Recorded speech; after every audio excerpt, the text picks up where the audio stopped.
चंदा रुक। हमार पीछा करे से कोनो फायदा नहीं के चाचा। रुक जा। अरे रुक। हमरा के केहू न पकड़ सकी। हमरा तोता उड़ा के तू ठीक ना कैलू चंदा। हम केहू के पिंजरा में ना देख सकीला। हाँ तू हमार नुकसान करवा देलू चंदा। पिंजरा से केहू के आजाद कैला से नुकसान ना होवेला चाचा। अंग्रेजी ना बतियावा समझलू। ये अंग्रेजी ना है चाचा, सीधा सरल भोजपुरी है भोजपुरी। चंदा रुक। का भाई चाचा? आज मर जाए तोरा के छोड़म नहीं के, बहुत सतौले हो तू। हम उड़ जाए और तहारी आशा आसे रह जाई। ए बुड़बक चाचा, तू हमरा के कबो न पकड़ पाईबा। ए चंदा रुक। तू हमार तोता उड़ा के कहां भागा तारू? रुक। चंदा रुक, चंदा रुक जा। चंदा हमार तोता उड़ा के कहां भागे तारू? हम अन्याय ना सह सकीला, चाहे वो केकरो परी होए। चंदा चंदा चंदा रुक। चंदा देखना तो भी वापस करना था। चंदा चंदा और तो भी वापस रखना। चंदा रुक। चंदा रुक जा। देखना एकदम बानर ने लगा तारा। आ तू बंदरिया ने दांत खिसिया बता रे। तो चल जो ना अपना रास्ता देखा, चल जो। हाँ तो ठीक है, जात है।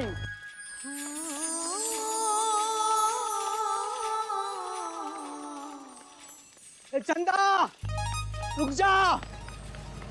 अरे भैया रे, ई जमदूतवा तो अब ही हमारे पीछे लागल बा। रुक जा चंदा, रुक जा चंदा, तो के छोड़म नहीं। अब बोला बोला एन्ने ओने फुदका तोड़ू ना। अब बोला। छोड़ हमार हाथ, हम कुछ ना कहीं नहीं। हमार तोता उड़ा के बोला तारी कुछ ना करी। तो हरा के तोता का दाम देवाही के पड़ी, नहीं तो घसीट के पुलिस चौकी ले जाओ। समझलो?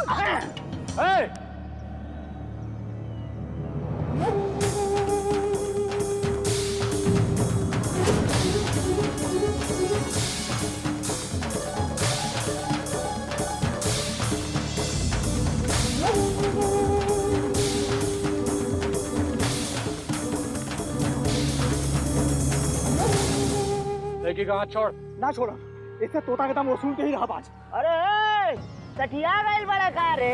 हाँ अरे बुढ़ाउते में ससुरे लड़की का हाथ पकड़ने वाले।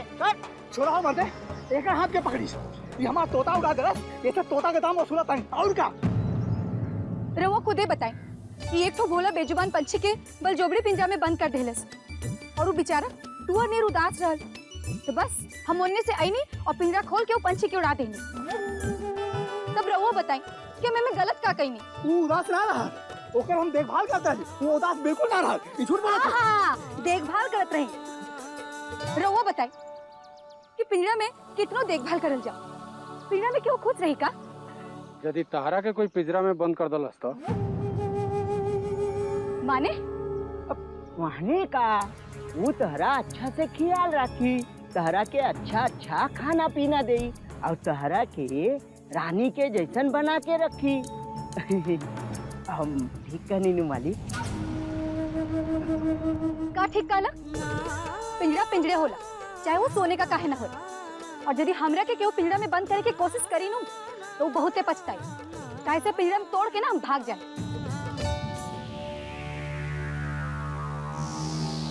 वैसे ही लड़की ठीक कहती है।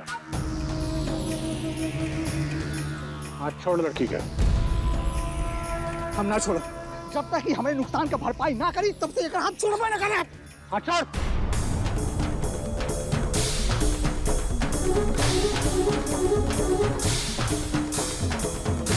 अरे ससुर, अब बैगन के भाटा नियर मुंह ना लटका के रहा। सरकार तोरा नुकसान के भरपाई करी है ससुर। चल सरकार के गोर चुम।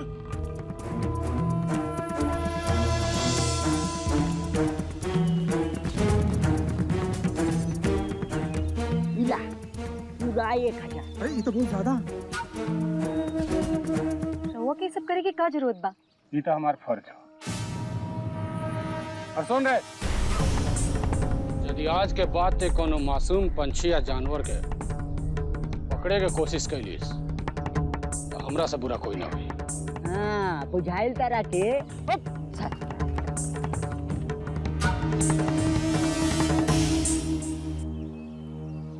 अब ठीक बा? रवा लोग इनके बहुत बहुत धन्यवाद। अब हम जाता नहीं। सुनो,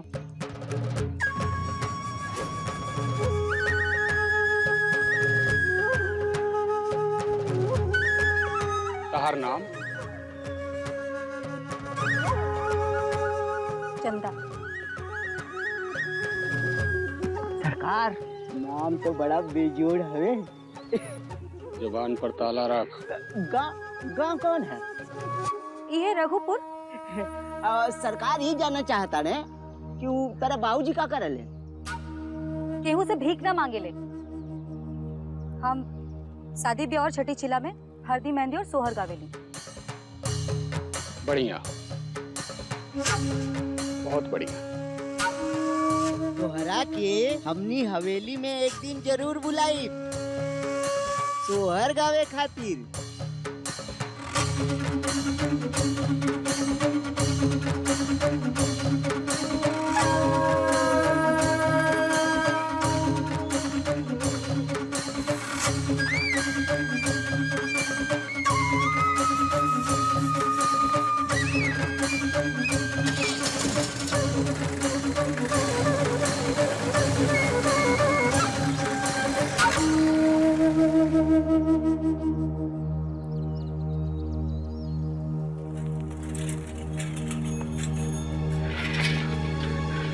अरे एक तो हमारी बात सुन के जा।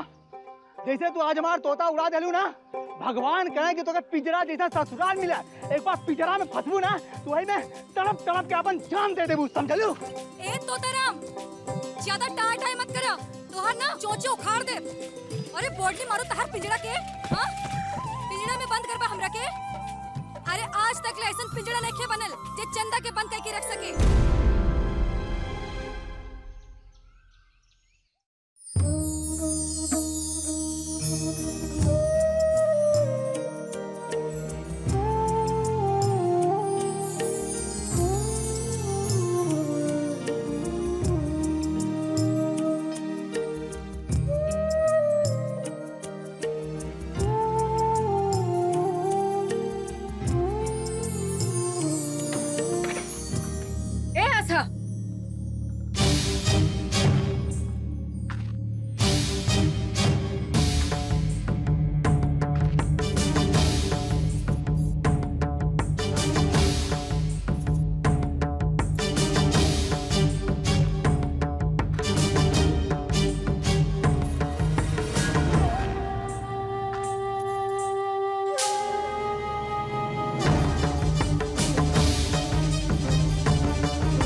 चौहान खानदान का पतो हो और गहना पहने के कोनो सौर नहीं खे।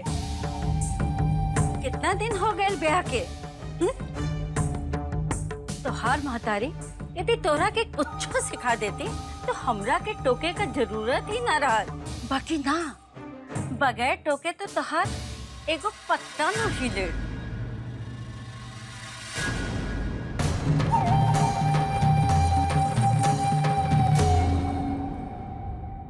बाकी ये बतावा हमरा के कि इतना सज धज के कहवा जात पाड़ू? अकेले अकेले कौनो खास आदमी से मिले जात बाड़ू का? ऐसे चुपाइल बाड़ू का? अम्मा जी तो जानत बानी कि आज हमार भतीजा देवेंद्र के बारात निकले के बा और हमार परिवार के एगो रीत बा कि जब तक लड़का के बुआ तिलक न लगाए। गर्दनिया सीधा रख। तहरा वहाँ जाए बहुत जरूरी बा। हाँ तो का जाए के पहले पूछल जरूरी ना बा? मुख्तार हो गए बाड़ू। हमरा के माफी दे दी अम्मा जी। बाकी रउआ से पूछे बगैर हम कहियो न जाइला। तो हमरा से पूछे बगैर इतना तैयारी के हम का समझी? हमारे बाबूजी रउआ के न्योता देवे आइल रहलन। तो का हम तोरा के जाए के कह देनी? हाँ, 7वां महीना चला तो तुहार दुई बार नुकसान कई के हमरा के बहुत सुख दे देलू। ए बेरी केहू का न चली, जौन हम कहब तौने होई। बस तोरा कहूँ जाए के जरूरत नहीं खे। माई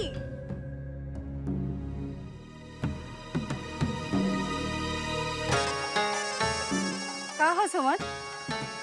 मंगला दाई आ गई। आवा मंगला।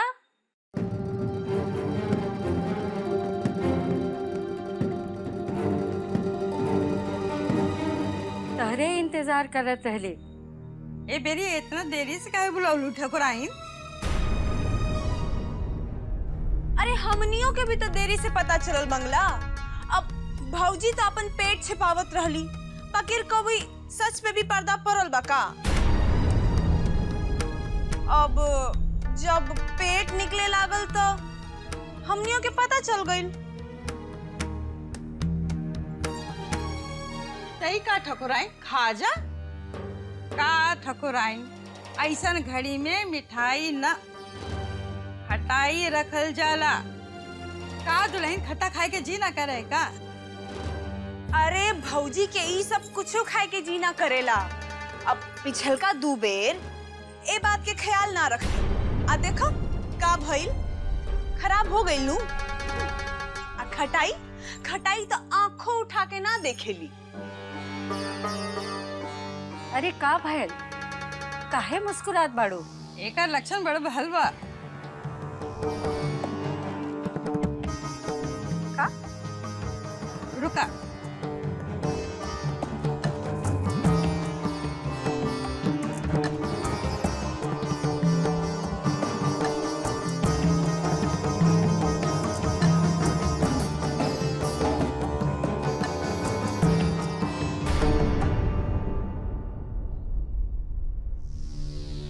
आवा दुल्हन, ई बतावा हमरे कौन हाथ में कौड़ी बा?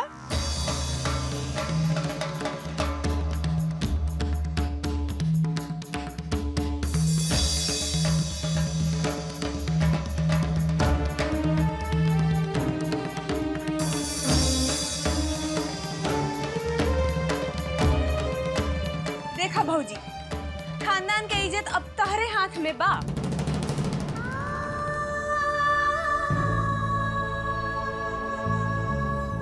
हे राम जी रक्षा करी हा।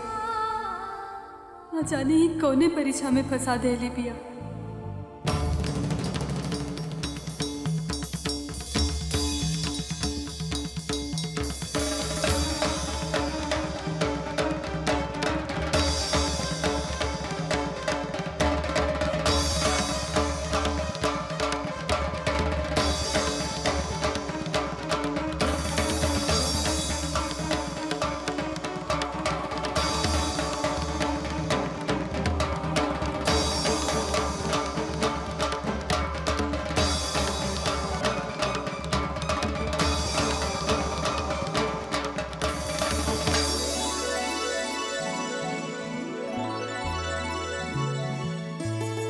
धन्य भाग ठकुराइन, धन्य भाग। का भैल बतावता? ई बेरी तहरा हवेली माँ एगो लड़का आवता।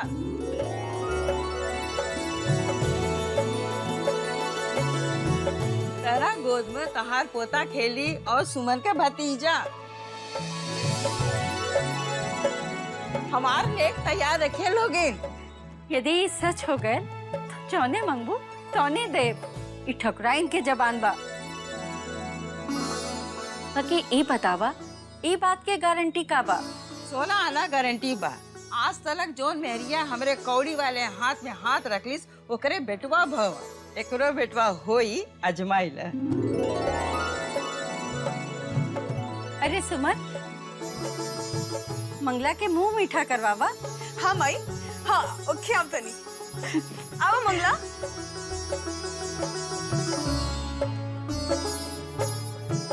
दुल्हन सुन लो है ना, मंगला का कहला सा एक घड़ी तोहार घर से बाहर कदम रखला से कुछो गड़बड़ हो गल त तोहार अब कहियो आवाज जा ठीक नहीं खे। तू निर्भय के बोल दा, वो चल जाई न्योता पुरावे। अरे हमऊ कह दे का बुझाई।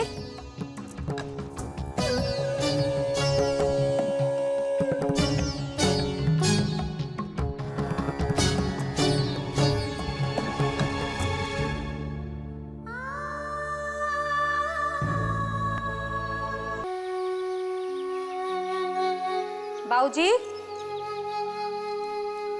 उठी जल्दी से। बाबूजी अब उठ भी जाए ना। सुधा दे जा यहाँ से। इना मनी आई से बताओ तनी।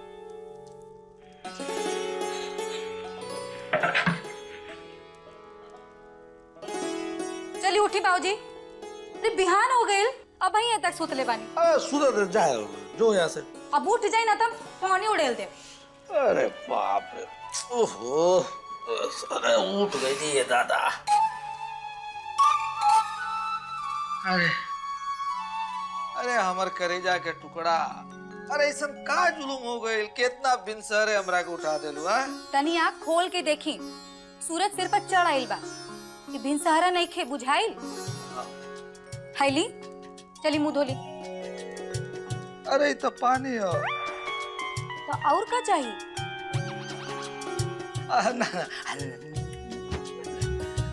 अब जल्दी से उठी, हमरा बहुत काम बा। देवेंद्र भैया के बारात खातिर जाए के बा। ठीक बा, उठ गल बने, जा तू जा, जा।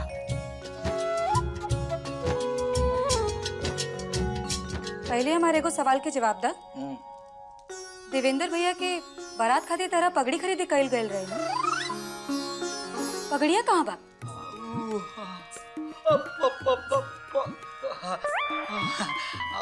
पगड़िया, अरे बाबा, अरे बेटा, अगर हम तारा का बात बताए दू, तारा हमारा बात तो विश्वास नहीं बुझाइल।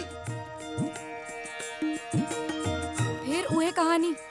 अरे ना बेटा, ना कहानी ना हो बुझाइल। तारा का हम बताए तो तारा विश्वास ना होई।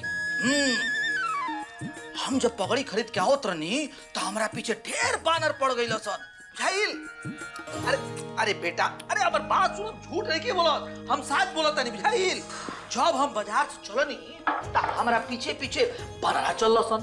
हम तो डर के मारे चलनी भाग, बनरो पीछे पीछे भागे लगल सन। तो में से को बनरा आके हमारा से पूछा था, ए हमने कहा रे, तो हमारा के तोहरा से कोनो मतलब नहीं के, हमारा के तोही पगड़िया चाहिए। हम कहने रे बोलाइल बड़े का रे, हम ई तोरा का पगड़ी ना दे, ये हमरा के देवेंद्र के यहाँ पहुंचाओ के बाद। कहले तो सब बनरा खखुआ के हमरा उन पड़ी रसन, खाओ खाओ खाओ खाओ खाओ। हम तो चलनी भाग डर के मारे, अब भागत नहीं पीछे बनरा लखे दे तरसन, भागत भागत भागत वो हमारे पीछे पीछे अचानक अचानक कहाँ पे हमारा हाथ से पगड़िया छूट के गिर गई। आज कहा तनी ओकरा बाद हम का देखो तनी कि सब बनरा पगड़ी बनत तरस हैं। का जमाना आ गइल बा, बनरो सब पगड़ी।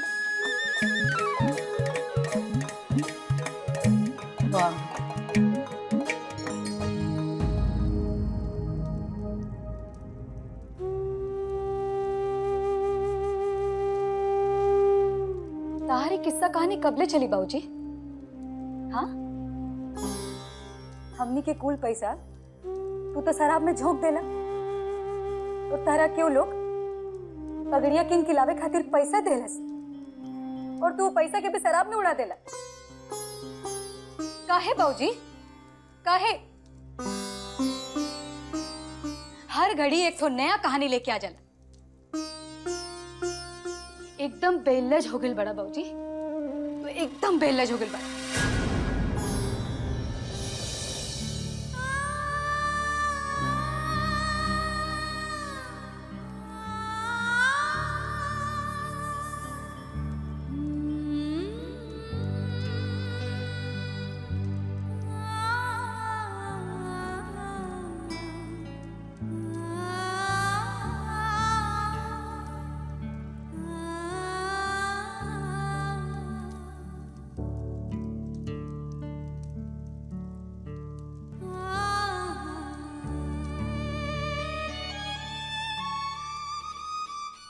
हाय ली पैसा और एकरा से जाके पहले पगड़ी खरीद के लाई और बारात निकले से पहले वहां दे के आई।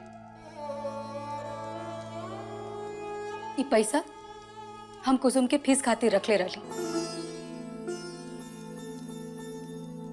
अब देवेंद्र भैया के घर से जे कुछ नेक बख्शिश मिली उसे हम अपन बहन के फीस भरब। काले फीस भरे के आखिरी दिन बा। मास्टर लोगन कहे तारे कि ये बेर अगर फीस ना भराई तो ओकरा के स्कूल से निकाल दी हैं। भाऊजी हमरा के कुसुम के डॉक्टर बनाए के ह। डॉक्टर बुझाइल?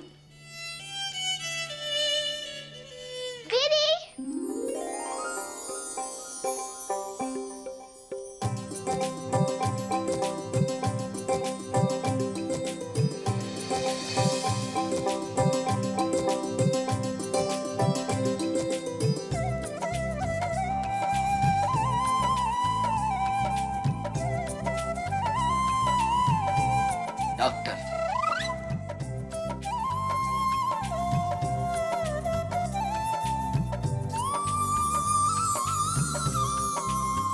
दीदी विज्ञान टेस्ट में हम फर्स्ट आईली हाँ। अच्छा, हमरा तो पहले से मालूम रहे कि हमारी बहनी सब कुछ कर सकेली। अच्छा चलो हाथ गोड़ धोला और खाना खा लो। दीदी वो फीस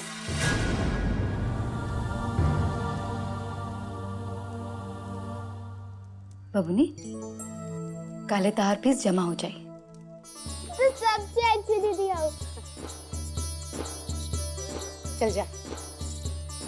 काम करेंगे जग में कुछ नाम करेंगे, कभी नहीं आराम करेंगे।